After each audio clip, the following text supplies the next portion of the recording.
하나님께서 저희에게 주신 말씀 함께 보도록 하겠습니다. 사도행전 7장 54절에서 60절 말씀입니다.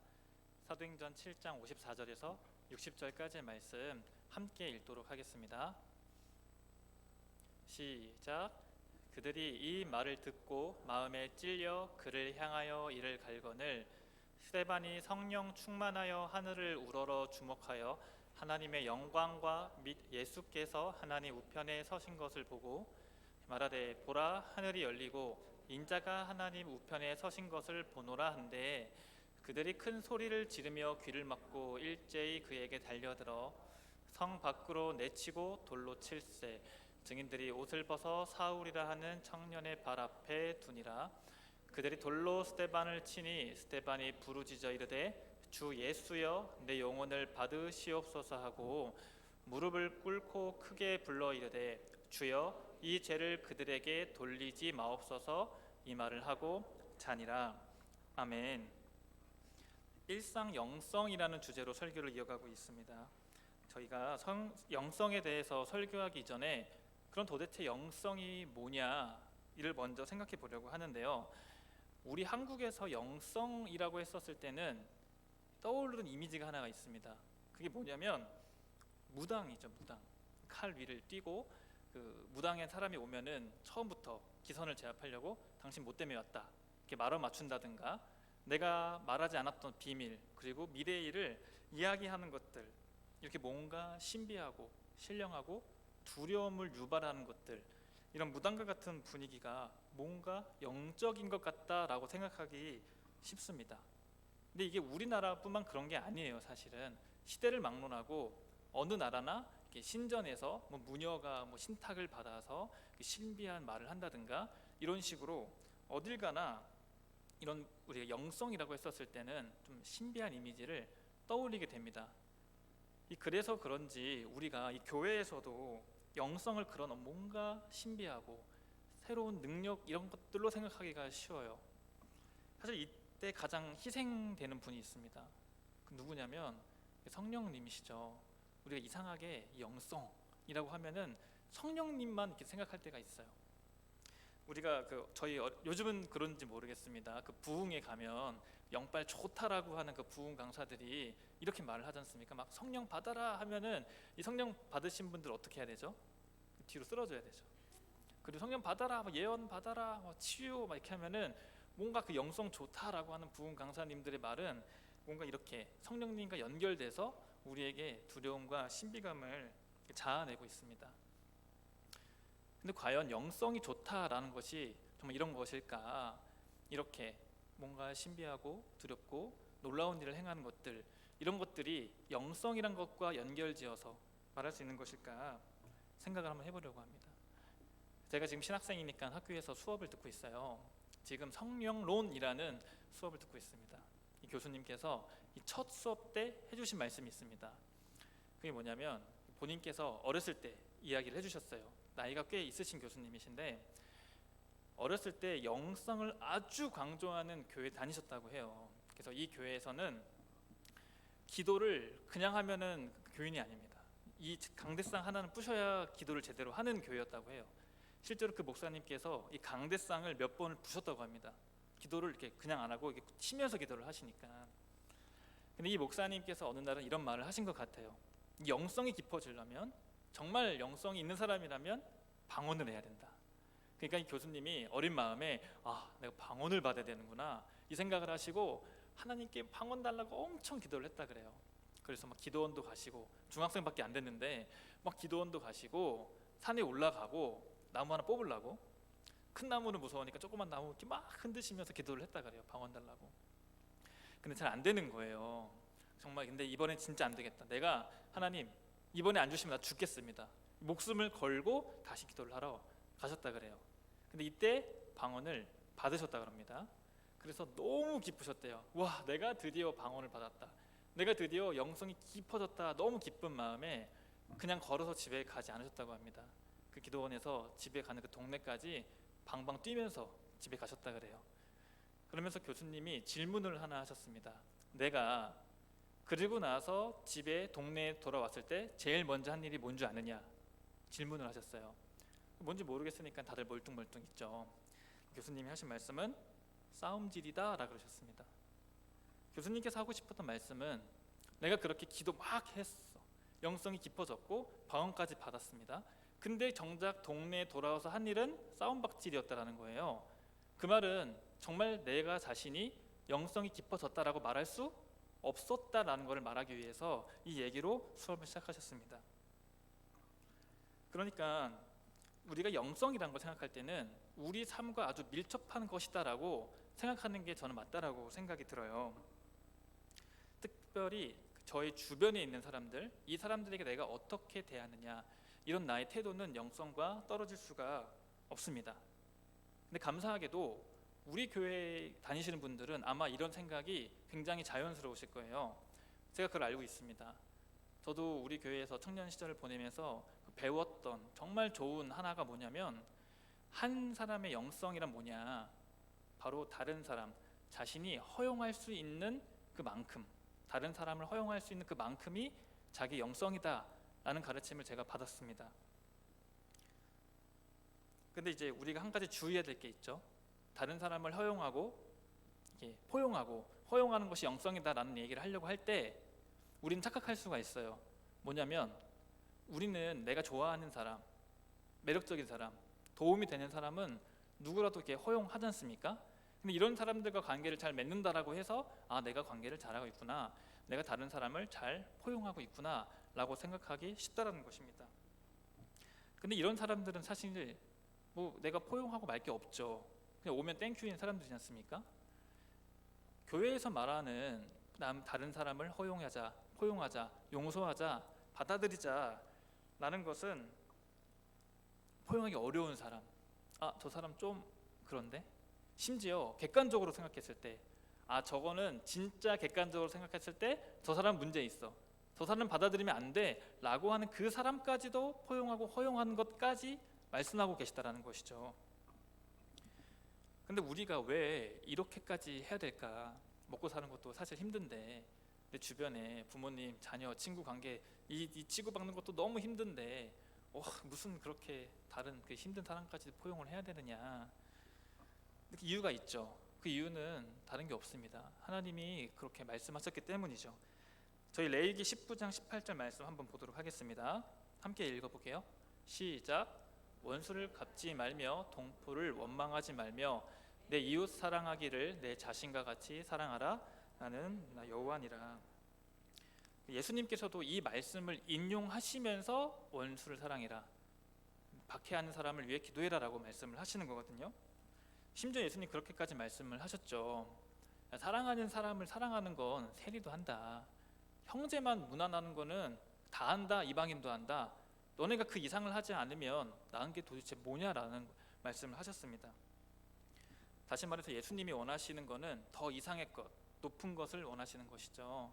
바로 그 원수까지 사랑하는 마음을 원하십니다. 예수님은 이렇게 말씀하셨지만 우리에게는 문제가 하나 있습니다. 그게 뭐냐면 이게 어렵다라는 것입니다. 결코 쉬운 일이 아니죠. 사실 잘 지내는 사람들이랑도 뭐 하나 삐끗하면 관계가 깨지기 쉬운데 어떻게 그 허용하기 어려운 사람들까지 다 허용하면서 살아야 되느냐. 그래서 오늘 말씀은 그거에 대해서 이야기를 해보려고 그래요. 어떻게 포용할 수 있을까? 그 단서와 실마리를 찾을 수 있지 않을까? 그리고 우리가 그걸 발견한다면 예수님이 원하는 그 이상까지는 못 가더라도 적어도 조금 내 주변 있는 그 몇몇 사람들은 허용하며 포용하며 살 수 있지 않을까 생각하는 마음으로 말씀을 이어가겠습니다. 오늘 저희가 본 본문은 스데반의 이야기죠.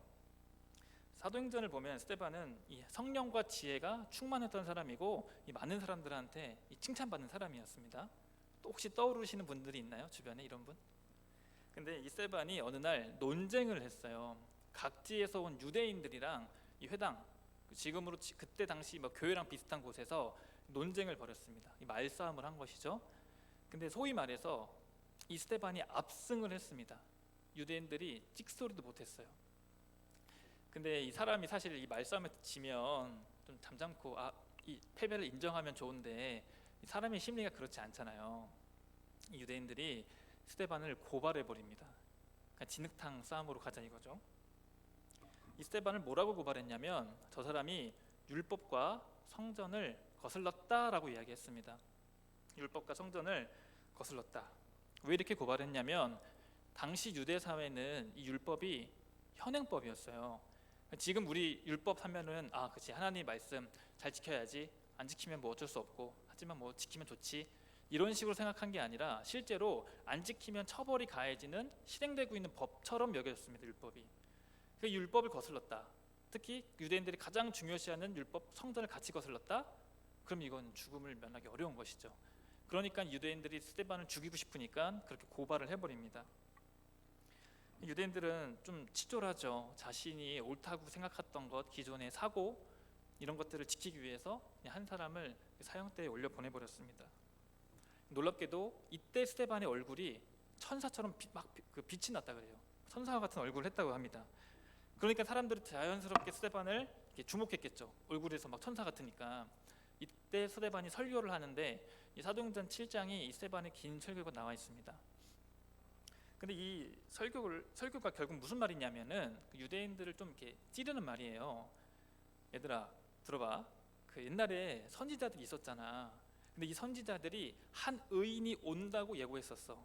근데 너네들의 조상들은 그 선지자들을 죽였다. 근데 선지자가 말한 그 의인이 지금 왔어. 근데 너네는 그 의인을 죽였어. 너네는 니네 조상들과 똑같다. 그러면 자 봐봐라. 율법을 어긴 게 나야? 너희야? 이렇게 물어보는 것이죠. 유대인들이 할 말이 없습니다. 스데반은 비난을 이어갑니다. 너네는 목이 곧다. 마음과 귀에 할례 받지 못했다라고 좀 맹 비난을 하는 것입니다. 유대인들이 참지 못하고 돌로 죽입니다. 죽이는데 이 돌에 맞으면서 피 흘리면서 죽어가는 스데반이 아주 놀라운 말을 해요.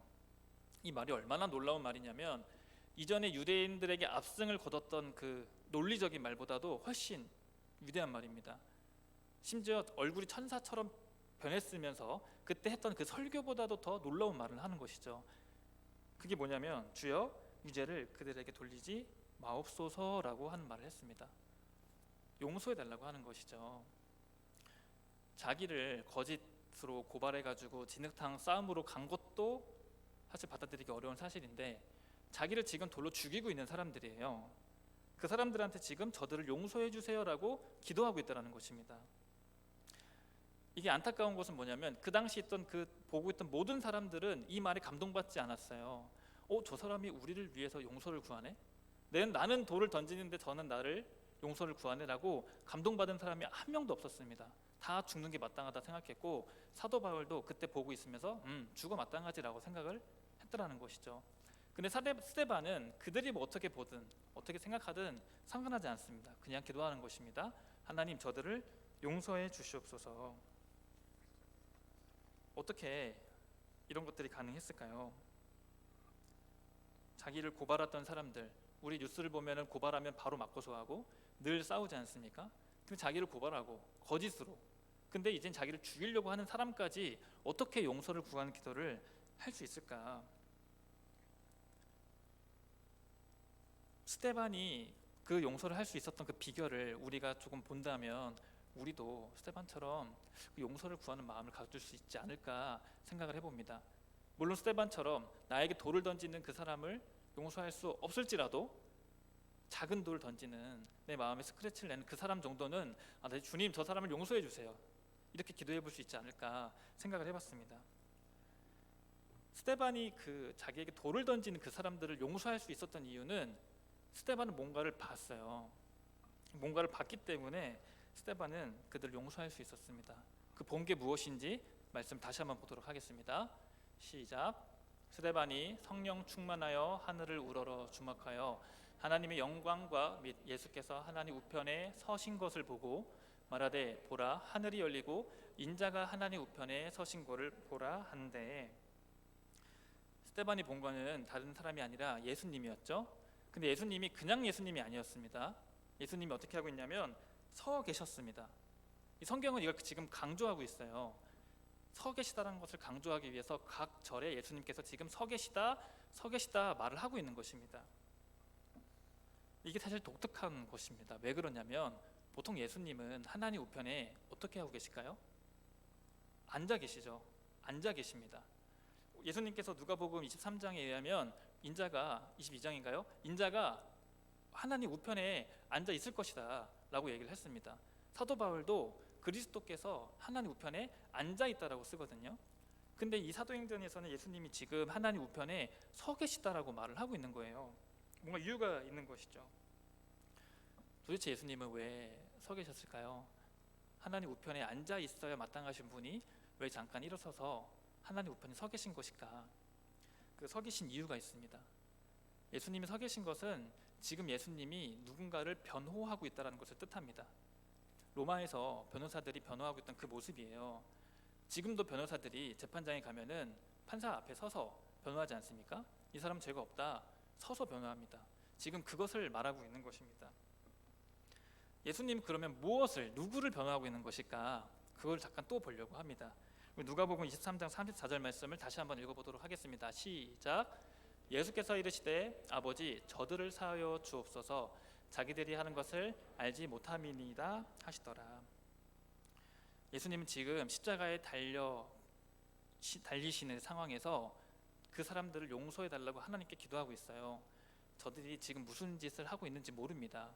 하나님, 저들은 지금 저를 죽이고 저를 십자가에 박고 있는 사람들이지만 하나님은 그들을 용서해 주세요라고 기도하고 있는 것이죠. 다시 말해서 스데반이 봤던 예수님은 뭐냐? 그 십자가에서 다른 사람을 위해 자기를 죽이려고 하는 그 사람들을 위해 변호하고 계시는 예수님을 봤다라는 것입니다. 심지어 여기 있는 여러분, 그리고 그때의 스데반과 스데반을 향해 돌을 던지던 모든 사람들을 위해서 그 죄를 사하시기 위해서 십자가에 달리신 그 예수님이라는 것이죠. 그러니까 스데반은 예수님을 봤는데 예수님의 우리를 위해서 심지어 자기를 죽이는 사람까지 위해서 변호하고 있는 모습을 보니까 본인도 다른 사람을 용서할 수 있는 마음이 생겼다는 것입니다. 스데반은 결코 그 유대인들에게 좋은 마음이 있지 않았어요. 논쟁을 벌였고 그들을 향한 맹렬한 비판의 설교를 했습니다. 자기에게 돌을 던졌을 때 얼마나 화가 나고 억울하고 화가 치밀어 올랐겠습니까? 그런데 하늘이 열리면서 예수님을 본 거예요. 그 분노가 예수님을 보는 순간 용서로 변하는 것입니다. 예수님께서 하나님 우편에 이렇게 서가지고 변호하는 모습을 보자 본인도 변호하는 사람이 돼서 저들을 변호하고 있는 것이죠. 예수님을 본다라는 것은 이런 게 아닌가 제가 생각을 해봤습니다. 우리가 사람이 예수님을 보면은 예수님처럼 됩니다. 예수님과 같아집니다. 사실 이사야가 얘기했던 게 이런 부분입니다. 이사야가 이스라엘 백성들을 비판할 때 너네는 우상을 섬겼다가 아니라 너네는 우상이 돼버렸다라고 말을 하거든요. 섬기고 너네가 보는 그 우상이 너네가 아예 돼버렸다라고 말을 하는 것이죠. 반대로 생각하면 뭡니까? 우리가 예수님을 보고 예수님을 따르고 섬기면 우리도 예수님처럼 돼서 예수님이 가지고 계셨던 그 용서와 변호의 마음을 가질 수 있다는 것입니다. 그러니까 우리가 예수님을 봐야 되는 것이죠. 도대체 어떻게 용서를 하는 것이냐? 어떻게 다른 사람을 내가 허용하고 포용하느냐? 예수님을 봐야 된다는 것입니다. 근데 이렇게 질문하실 수 있을 것 같아요. 예수님을 보면 나도 그렇게 할 수 있겠는데 그 예수님을 어떻게 보냐? 나도 좀 보여달라 라고 말씀을 하실 수도 있죠. 그런 질문을 하실 수 있습니다. 근데 우리 한 가지 생각을 해봐야 될 게 있는데 사실 저와 여기 있는 여러분 모두가 사실은 이미 예수님을 봤습니다. 사실 예수님을 여러분들이 다 이미 봤기 때문에 여기 앉아 계시는 거잖아요. 다 그 각자의 삶 속에서 예수님을 봤고 경험했고 들었기 때문에 여러분들은 이렇게 예배를 드리고 있고 하나님을 따르는 사람들로 살고 있습니다. 우리 이미 예수님을 다 본 사람들이죠. 다시 말해서 그러니까 우리가 할 수 있는 것입니다. 예수님처럼 타인을 허용하고 예수님처럼 타인을 용서하는 그것을 우리도 할 수 있는 것입니다. 이미 예수님이 하셨죠. 그리고 우리에게 이미 능력도 주셨습니다. 그 예수님을 우리가 믿고 보고 있는 것이죠. 물론 쉽지 않지만 우리가 예수님을 봤다라는 걸 믿고 그 마음을 따르려고 할 때 애쓸 때 예수님이 분명히 우리에게 임하실 것입니다. 그래서 우리에게 그 온유하고 따뜻한 마음을 다시 주셔서 나는 용서할 마음이 없었는데 그럴 수 있는 사람도 아닌데 그 사람을 용서하는 마음이 막 이렇게 샘솟아서 나중에 돌이켜 보면은 내가 그때 저 사람을 왜 용서했지? 라고까지도 말할 수 있는 그 용서의 마음을 예수님이 주실 것입니다. 이제 말씀을 정리를 하겠습니다. 사실 제가 조금 죄송한 마음이 있어요. 왜 그러냐면 용서하자라는 말이 쉽게 할 수 있는 말은 아니잖아요. 이게 얼마나 어려운 말인데 제가 함부로 우리 용서합시다, 허용합시다라는 말을 하나. 그런데 제가 이런 생각을 할 때 저희 목회자 수련회 때 다녀왔던 곳이 생각이 났습니다. 거기는 이제 행간도라는 여수에 있는 작은 섬이었고 그곳에서는 섬 목회를 하시는 목사님이 계셨어요. 그곳에는 목사님께서 만들어 놓으신 박물관이 하나 있었습니다. 그 박물관이 무슨 박물관이냐면 인생 박물관이었어요. 들어가 보니까 거기 계신 그 어르신 분들의 얼굴이 다 이렇게 그림으로 다 이렇게 벽면마다 이렇게 붙어 있었습니다. 그 어르신들 분들의 그 얼굴을 그런 식으로 마주하고 있는 것만으로도 감동이 되더라고요. 그러면서 이 목사님께서 해주셨던 말씀이 좀 기억에 남습니다. 여러분들이 보고 있는 이 얼굴은 하나님이 태초부터 기억했던 얼굴이다. 이 어르신들의 얼굴은 역사를 담고 있기 때문에 정말 볼수록 경이롭고 그 앞에서 겸손해질 수밖에 없다. 이 얼굴을 자세히 보면, 그 주름 하나를 자세히 보면은 이 어르신들의 인생 그 역사에서 슬픔, 그 시름, 고난, 기쁨, 행복 모든 것들을 다 볼 수 있다라고 하시는 거예요. 그러니까 이분이 그렇기 때문에 우리가 사람들의 얼굴을 유심히 보면은 사랑하지 않을 사람이 없다라는 것입니다. 모두가 아름다운 인생이고 정말 사랑받지 못할 사람 한 사람도 없구나, 그런 말씀을 저에게 해주셨어요. 정말 맞는 말씀이시죠. 사실 여기 있는 저와 여러분 모두가 사랑을 받아 마땅한 사람들입니다. 이미 예수님께서 죽기까지 사랑하신 사람들이 바로 저와 여러분들이고 우리가 마음속에서 용서할 수 없는 그 사람인 것입니다. 사실 우리가 직장, 학교, 교회 여러 곳에서 다른 사람들 많이 만나지만 이 사람들이 기쁨이 될 때도 있지만 때로는 큰 이 힘듦을 주기도 하죠. 갈등을 겪고 어떨 때는 그 응어리가 사라지지가 않습니다. 그래서 그때 우리가 다시 한번 고개를 들어서 예수님을 봤으면 좋겠습니다. 여전히 예수님께서는 하나님 우편에 서서 변호하고 계실 겁니다. 여기 있는 저와 여러분들, 그리고 우리가 정말 사랑할 수 없는 그 사람을 위해서 예수님께서 변호하고 계실 겁니다. 그러니까 여러분, 저희가 예수님을 보면은 스데반처럼 용서할 수 있을 거라고 생각이 들어요.